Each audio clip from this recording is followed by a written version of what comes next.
Welcome to This Week in BJJ, the world's first and only live jiu-jitsu show. Brought to you by Zebra Mats, simply Z-Best, Q5 Labs, Stay Alpha, and Defense Soap, defend what you have built. And here's your host, Budo Jake. Hey guys, welcome to another episode of This Week in BJJ. I'm Budo Jake, and today we have an unprecedented 4 black belts at the table. We're all going to talk about the latest news in the jiu-jitsu world. I'm joined today with AJ Albert, by Jack Taufer, and by AJ Agazarm. We've got 2 AJs. This could be a little confusing, but we'll figure it out. Before we get started, take a look at some new products.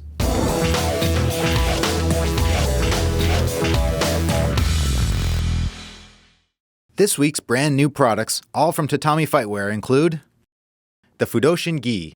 According to Tatami, this gi has been designed for the BJJ professional looking for a traditional quality uniform. A 550 GSM gold weave jacket is rounded off by a 14-ounce twill cotton pants. The uniform design is simple, with no contrast stitching, with the Fudoshin patch being the only design element. The Fudoshin Gi is available in white or blue. The Estilo Classic Quicksilver Gi. The dark gray Quicksilver model is the latest in the Estilo color collection. This gi is based on the Estilo Classic, so the look is clean with very little artwork and patches. The jacket is made of 550 GSM single-piece pearl weave to make it light yet strong. The pants are 12-ounce canvas with reinforced knees. The Samurai Panda Rash Guard. Who doesn't love samurais and pandas? Designed by illustrator Chris Burns, this rash guard features a war-ravaged samurai panda on a long-sleeve, fully sublimated rash guard. Available in sizes small, medium, and large. The Dean Lister Flags Rash Guard. Designed specifically for Dean Lister for ADCC 2013, this rash guard features fully sublimated flag artwork and reinforced seams for an ultra high-quality finish. The Atlas Rash Guard. Another piece designed by Chris Burns depicts a monkey carrying a globe from the Brazilian flag in the famous Atlas pose. Long sleeve and fully sublimated in traditional tatami quality. The Chewbacca T-shirt. Another collab with Chris Burns, this t-shirt features a familiar sci-fi character wearing his favorite gi and black belt, 100% cotton and available in sizes small through extra large. BJJ artist Philip Leitz brings his rendition of a competitor finishing with a strong triangle choke on the back of the shirt, while the front brands a clean Tatami Fightwear logo, 100% cotton and available in sizes small through extra large. All of these products are available now at BudoVideos.com. Okay guys, welcome back. Now before we get into all of the fun news that we have to talk about, gotta introduce my guests. We got over here AJ Albert, and by the way, all these guys have been on the show before, so longtime fans of This Week in BJJ, you know exactly who these guys are. But AJ Albert runs a great school in Irvine called Valhalla Jiu-Jitsu, and you got your black belt from Tim Cartmel, one of the best instructors in Southern California. So thanks for coming on today, AJ. Thank you. How's everything been going with your training? Good. School's going good. We just had a Budo Jake seminar at our school. It was pretty awesome. So you guys definitely missed out if you didn't show up to that. But that was a fun one. It was awesome. My students really had a good time. So cool. Over here we got Jack Taufer. I've known Jack for more than anybody at this table, a long time. And Jack's trained a lot with Rickson. His instructor is Dave Kama, who's a Rickson black belt. And we've always had a lot of fun training together over the years. How you been, Jack? Been chilling. Haven't been training as much as I want. Been traveling a lot for work. But the nice thing about the jiu-jitsu community is pretty much every state that I've been in, there's a gym there that I can go pop in and train at. And sometimes they'll have me teach a class, or sometimes I'll just train with everybody else. But it's been fun. That's cool. You know, being a Gracie Baja black belt, there's a lot of GB schools all around. So whenever I go to another city, oftentimes I'll stop in at a GB school, and they're very welcoming because we're the same association. Yeah. Being a Rickson black belt, there's not as many of those schools around. Do you just call up any random school? Yeah, random school. I guess with regards to Rickson, from my perspective, he's kind of like flies a neutral flag. I don't think a lot of people clash with him so much. So I was in Philly. I went to a Gracie Humaita school. I've been to Gracie Baja when I was down in Florida. That's actually where I met this AJ. And then I was in Denver, ended up teaching a class in Denver. Was in Chicago and ended up with the Carlson guy. So it's been nice because I've just been exposed to a lot of different stuff, and it's just a nice community in general, I guess. So yeah, for sure. Yeah. Community that I'm happy to be part of. Yeah. And lastly, we got AJ Agazarm. Fans of the show have seen AJ quite a bit. Very active competitor, Gracie Baja black belt under Eduardo de Lima. Great having you on again, AJ. Thank you. How's- There's no acai today, but I think I'll make it. How's life been lately? It's good. Just actually, speaking of acai, they had the opportunity to go to Sambazon and do an intro-level jiu-jitsu class for some of the employees there, so that was pretty sweet. That's awesome. I hear Google has jiu-jitsu classes taking place at their headquarters. Wow. Yeah, And, one of my students works for Google, and he was just texting me about that they're bringing guys in, like That's busting awesome. them in and training the. Do you know who's teaching, or is it just different people come in and kind of run it for? I think they're trying to like find somebody to teach like for a couple months or regular whatever it basis, is. yeah. But he's like a blue belt, and I think he said some of the guys are pro belts. They have mats and they do like an open mat, but then they're busting guys in to teach and stuff like that. Wow. That's cool. That's totally cool. That was the same thing that the gal over at Sambazon had asked me. She's like, we've been bringing people in, but we're really looking for someone that we can have every week. And I said, and she's just like, well, we'll definitely take care of you in terms of acai. I said, you don't have to pay me any money. I said, in my opinion, acai is worth more than money, and that should be like the tender for the world. It would be a much happier place. This guy can eat a lot. They can hire me and they can pay you in acai and they can pay me in cash. I'm happy to do that for them. I think the UFC gym headquarters over here, they're going to do the same thing, have a jiu-jitsu class and curriculum going. Right. Yeah. That's cool. There's so many more companies are doing that. I mean, Google's doing it. Sambazon's doing it. We do it here. We have jiu-jitsu classes for our employees. And also Oakley does as well. So that's pretty rad that all these companies are doing that. Yeah, What a Who great does it at benefit. Oakley? There's a few guys there that go in and do it. Nice. But I can hook you up. Nice. So we got a lot of fun stuff to talk about. And, this is just an open discussion, so feel free to talk about whatever else comes up. But actually, something that Jack mentioned that I want to talk about before we get into the Rickson episode was you mentioned going around and traveling at other schools, and that's something that I do a lot also. And I'm sure you guys have done it as well. But what has been your reaction when you get on the mats with a bunch of guys who don't know who you are? Do you ever feel that they feel challenged or that they have something to prove? I think maybe when I was younger and I was more aggressive personally, I think I ran into that. And I tried to, from the beginning, from the get-go, diffuse the situation like, hey, I've been traveling a lot, but I just wanted to pop in. And so I kind of set the tone. But specifically over the last 2 years, I'll tell you that it's been, I don't think I've had one person who was rough or mean or whatever. It was like, it's been actually, I popped into one school, in Old Town Tustin. My buddy trains there. He's a blue belt. And I ended up getting my nose broken. In the first match, I took a knee to the face. And he was really apologetic, and he invited me back. And so other than that one time, I think in the last 2 years, there hasn't been a single incident. Nobody's gone aggro. Nobody's come after me. And I just tell him from the get-go, like, go ahead and tap me, dude. If you catch me, you just finish it. I'm just going to tap fast and just want to train nice. So I haven't really had a hard time. What are some of the things that you can say to get people to realize that it's not a challenge match, this is not a dojo storm?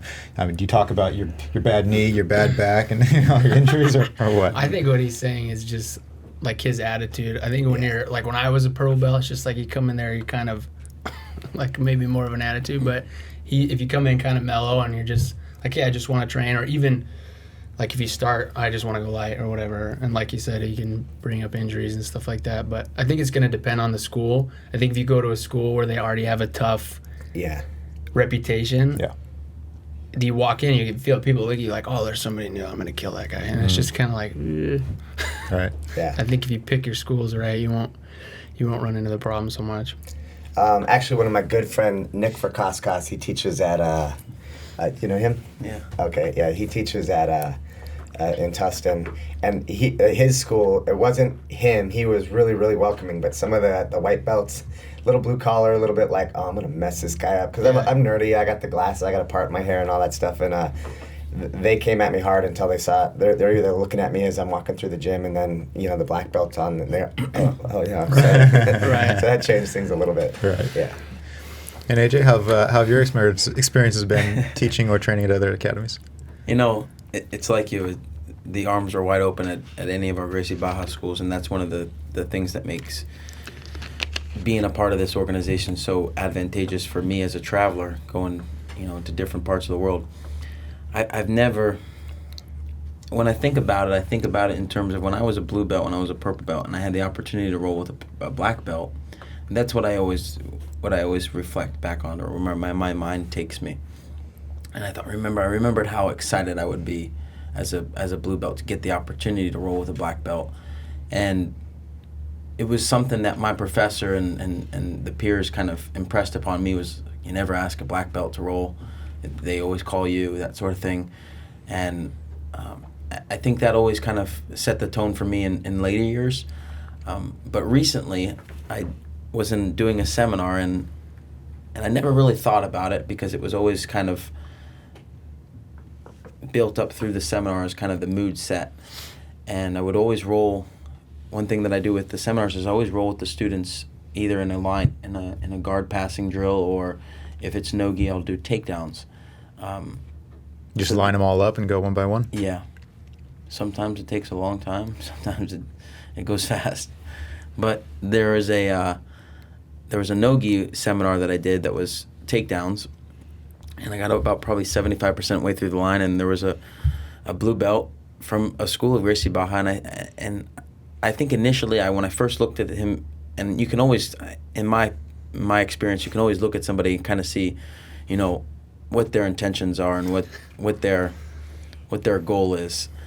And I could see he was a little bit excited. I think my initial reaction was that maybe he was a little excited to get a roll in together.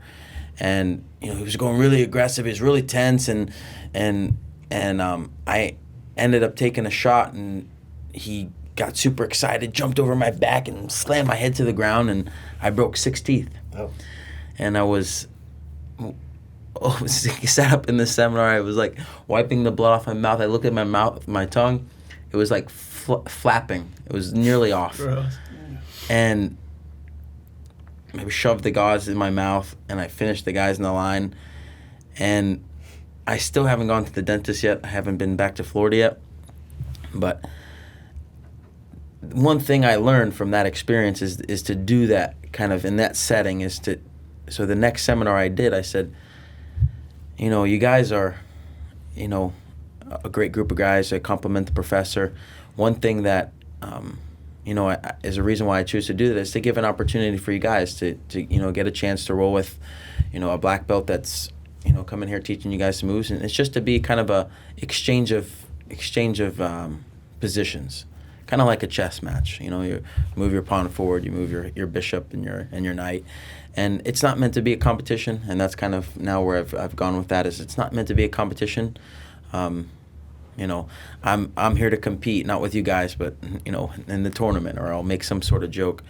But it was interesting after that, that role with the student, I could see he was kind of blue belt unaware of what had happened.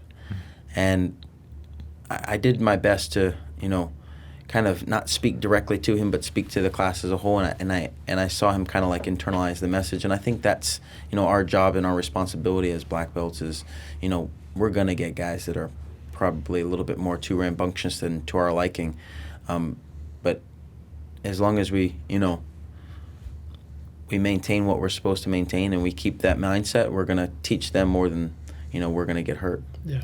Well, I think some people can't help it regardless. Right. It's like you said, it's our responsibility. If you're a blue belt or a white belt, it's kind of white belt-itis to just be a spaz, especially if you're big or whatever it is. So you kind of have to just go with the flow with that kind of a thing. That sucks that you got hurt that bad. That's gnarly. Yeah, and I like to teach without using words. I like to teach in just positions, or and without, I never want to talk down to a student. I never want to yell at him or right. I didn't get mad at him. You idiot! You did this. Blah blah blah blah. Right. So I think that's more valuable for the students when we find a roundabout way to for them to kind of that aha moment. Oh, I got it. And it always, in my experience, I found that they're, even when I'm doing private lessons, is to see them kind of grow, into a better athlete because of it. So. All right. So maybe you're going to do a guard pulling line next time? I'm just going to find a student that's a dentist. Good idea.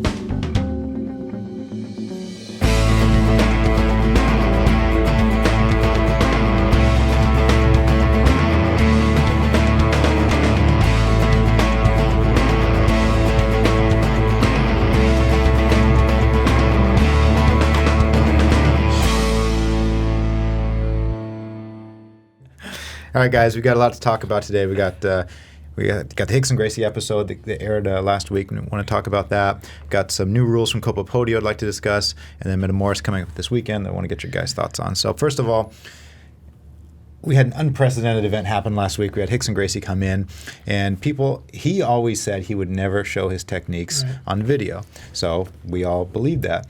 And just to give you guys a little bit behind the scenes of how this went down, Rickson was going on a lot of shows last week, doing interviews about his new federation, and he said he wanted to be on our show. And I was talking to his business partner, and I said, of course, we'd love to have him on the show, but the format of the show is that we sit down and talk for a while, and then we go on the mats. And only one guy got away with not showing a technique. You longtime fans will know who that was.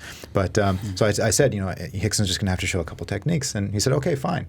So I'm like, wow, is this really going to happen? And he said he would. But even up until an hour before the show, I still wasn't sure if he was going to bring his gi. And then his business partner sent me a picture that he had the gi. I'm like, all right, that's cool, awesome. We're good. Would you not let him on if he said no? No, we wouldn't. But it was a great episode. It made a lot of controversy online. Everybody's been talking about it. But man, what a once in a lifetime experience it was. I know you guys both had experiences training with Rickson. We'll get into that a little bit later. But first, let's talk about the technique portion of the show. On the mats, the first thing he did was showing some postural stability type of stuff. Had you guys ever been exposed to that before? Yeah. Yeah, the kind of putting your weight on the guy, and that whole idea about connection, whether it's with the gi or not, like if you grip a guy and there's a bunch of slack on the shirt and the guy can move around and you can't really feel him. Yeah. So if you grab him, you take the slack out, now you're actually more connected to him. And then you can actually even find a seminar of his he did in the 90s. There's 2 seminars. He did one in Chicago, and I think one was in Hawaii. And somebody was filming it, and it's online now. You can look it up on YouTube. And there was a part where he's coming in for the... Are they still alive? What? Are they still alive? They are probably dead. I think the Jiu-Jitsu Mafia crew took them out. But he shows kind of that. He goes, when you're coming in for a takedown, and when the guy's throwing a punch, like, put your weight on it, like sink in, get in there, and like really connect to the person, as opposed to Henry Akins actually told me a line that I've been internalizing and trying to think how I can apply it to other situations, and it wasn't necessarily, I guess it was about connection, but in a roundabout way. He said that jiu-jitsu is where your body is in relationship to another person's body. So like the different privates I've had from Henry, he always uses your body to move around. A lot of people will take their foot off, put it on the floor, and then move their body. And he likes to stay glued to you, so he'll use his leg against you to move his hips. And I think it just takes space out of it and all that stuff. So it's something that I've kind of been internalizing. But so to answer your question in a very long roundabout way, yeah, I've seen some of that stuff where you put the weight in there, you are connected to the guy. And on your show, he kind of said, like, yeah, you want to see how it applies on the ground? Right. And so, yeah. Yeah, I did a Rickson seminar, so I'd seen it there, but Tim Carmel teaches really similar principles, and he's never trained with Rickson before, so he teaches a lot of self-defense stuff, and he teaches so many things about, like, angles and leverage and all this stuff. It's all really similar. I think it's the terms that are different, like invisible. It's like, okay, what do you mean by that? Do you mean leverage or base or whatever it is? Everyone's got kind of like a different word for it. Right. But I think it's interesting. Even doing the Rickson seminar, I came away with a lot from that, just whatever, how many hours it was. Yeah. On a side note, if you guys ever get a chance to train with Rickson, I definitely recommend it. Yeah, it was an awesome time. But all that stand-up postural stability things, a lot of it was things I've done before in Aikido and other internal martial arts. But the thing that it took me a little while to get the hang of is that Rickson was trying to show me from a bouncer's perspective. And despite my physical appearance, like, I've never been a bouncer. So it took me a little while to like figure out, like, he really wanted me leaning forward and stuff. So it was a learning experience, though. That was interesting. Have you taken a class with Rickson before? Yeah. I've rolled, I think the last time I rolled with him, I was a blue belt. You know, it's funny because you mentioned never asking a black belt to train, like, hey, can I roll with you? Just dumb, happy-go-lucky black belt in the class, like, Rickson's over there warming up, like, hey, dude, you want to roll? Like, I always did that, too. When I was a blue belt, if there was a black belt in the mat, I went right to him. I was like, hey, I want to roll. Yeah. But I tried not to be like, I'm going to kill you. I was just this is my time to roll with you. I'm going to do it. Yeah. What's super cool is he was like, yeah, all right. And he didn't smash you? Nah, he was cool. Yeah, I was about 140 pounds and a white belt, blue belt, so. How did you think about this class structure and his teaching style? Well, you know what's really interesting about his teaching style is that, and I've only taken one class with Crone, and he did the same thing, but he would show a move, and he would literally walk to every single person and either have you do it on him or watch it specifically till you did it right, and then he would go to the next person. Mm-hmm. And if you did it wrong, he would work with you. And he did it with every single person in the room, and then they went on to the next move. Yeah. That's cool. So That's good. I really, when he says he doesn't want to teach stuff on video and he actually wants to look you in the eyes and he wants you to feel it, I think he lives and dies and breathes by that statement. It's not rhetoric. It's, right. Before, when I first heard that, I thought it was a little bit of a cop-out. Yeah. But feeling his techniques and even from some of his students, some of the concepts they were showing, it's really difficult to see on video. The other thing, though, him saying that comes from living a completely different lifestyle than mine or probably any of yours. Like, that dude literally had people come challenge him. And I think that's hard to grasp. It's like easy to sound arrogant or no, I don't show techniques. But he literally sees it as like a war strategy. If I show this guy, then these guys are going to do my techniques and they're bad-mouthing me. And it's like, I can't even relate to that. Yeah. But I get it. It's like, that's so much pressure. Yeah. And even in the seminar he did, he was like I put myself through hell to get these techniques how they are. Right. And it's like, oh yeah, I don't know if I would do that. Like that's that's kind of intense. I just want to train. Yeah. Yeah. But that's a good point. That's pretty wild. The second thing he showed was some self-defense moves. Started with a choke from behind, and that was all very interesting. And some people criticize me for not doing this or doing that. But you mean keyboard black belts criticize you? Internet warriors. Who cares? But one thing is that there's not one. Jake, you're an idiot. I would have totally broke Rickson's arm. It's like, shut up, kid. And here's one thing I want to ask the haters. Do you think that Rickson ever did a seminar and asked somebody to show something and said, "Yep, you got it"? Oh yeah. The first seminar. Yeah. My job is done here. Yeah, that was easy. You knew what I was gonna do. Actually, I remember that because this was in Tampa, Florida in like 1996, and I originally trained with Pedro Sauer. I got my blue belt from him, and he was showing a mount escape, and this guy ooped him and ended up on top, and he just kind of rolled with it. And he goes, "There was no reason for me to fight that technique because he did it perfect." So I saw it one time. One time, yeah, one time. The seminar we did, it was all black belts and some brown belts, but it was kind of like that. Like, okay, escape the mount, and you'd go trying to be like, oh, that's okay, but too slow, or I can punch you, or whatever. And then, no one really got out of it, and there'd be guys in there that were really trying to like go after him. Like, he'd be like, it's like, take it easy. Right. He's just showing you a different way to do it. Would you guys prefer that way or just more of a you got it, that was great, good job, you're doing great, but let's fix this? Yeah, I don't know. Either way is fine. As long as I learn something, I don't care if you can criticize me or whatever. But I've not just with it, like I said, I've trained with a lot of different people, and I do like constructive criticism, and you can be made to feel like an idiot, which nobody likes that. I'll tell you one thing though is that when you do something and like from the UPA escape and he's going particularly slow and you are literally fighting 100% to stop it and you can't and you feel like an idiot, like, dude, that just, and then he goes, well, here's why, let me show you. Right. And so I think it's maybe a way that he gets people's attention, or because then you're like, dude, it's not just another variation of whatever. You can actually really understand the importance of it or why he does it that way.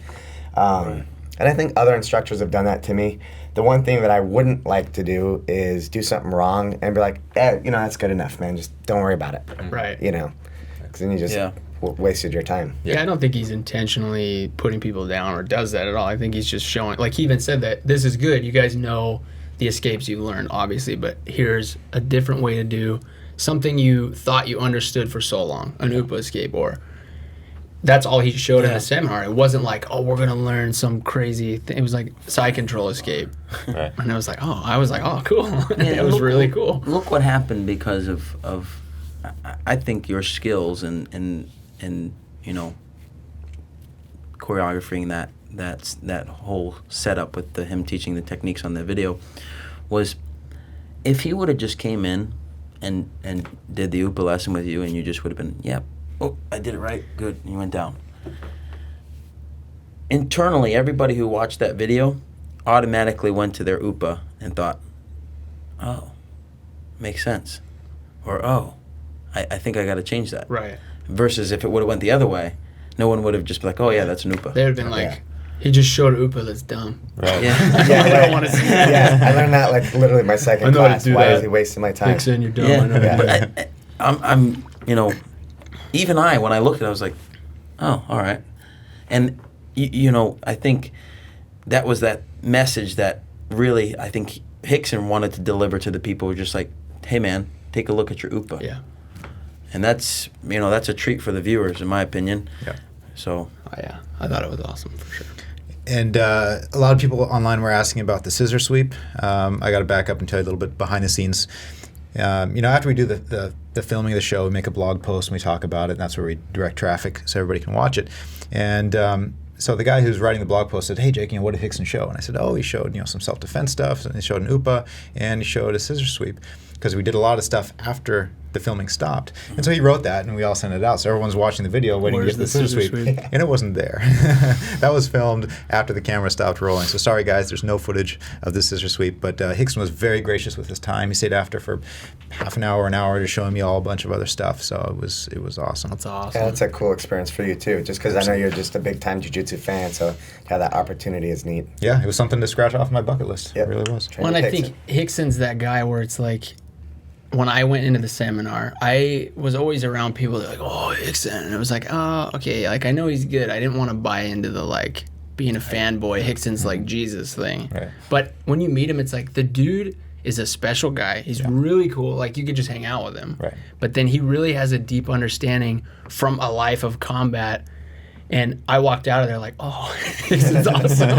Like, totally blown away. And I think there's a limit to where people take that, but the dude is awesome. If you never train with him, it's worth whatever they're charging to go check it out. Especially, I don't know, do you think a beginner would go to there and be like, this is great? Or would it make a difference to someone who's brand new? Or is it something where a black belt's like, whoa, like it shifts your perspective, whereas if you're a beginner, you'd be like, oh, okay, I learned something. Yeah, a beginner learns so much at every class regardless, but I wouldn't hesitate to go regardless of your belt rank. If nothing else, just for the motivation. Sure. There's going to be a time. There's a time now when people are like, wow, you trained with Haley Gracie? That is awesome. There's only, how many people actually have that opportunity? Right.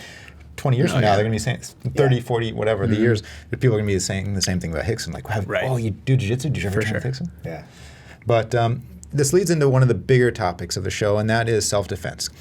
Obviously, one of Rickson's main points of being on the show was to push self-defense. He thinks that self-defense is less popular nowadays. People are focusing on it less as sport jiu-jitsu has grown. And I know AJ loves competing. I love competing too. A lot of what the jiu-jitsu community now has is thanks to the growth of sport jiu-jitsu. But Rickson's point is that we're losing the essence of the sport by not focusing on self-defense. And just to give you guys a little bit of background into Gracie Baja, Rickson shows some self-defense stuff. I'd gone through the whole self-defense curriculum about 8 years ago. We spent about the first 1 to 2 years doing self-defense stuff.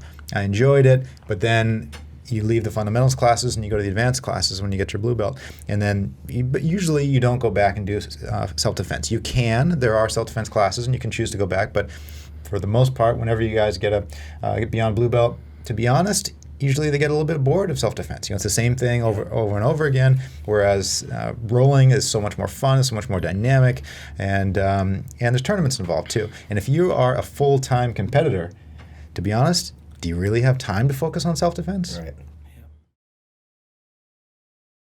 People that want to learn jiu-jitsu, I think the first thing that they should do is start with self-defense.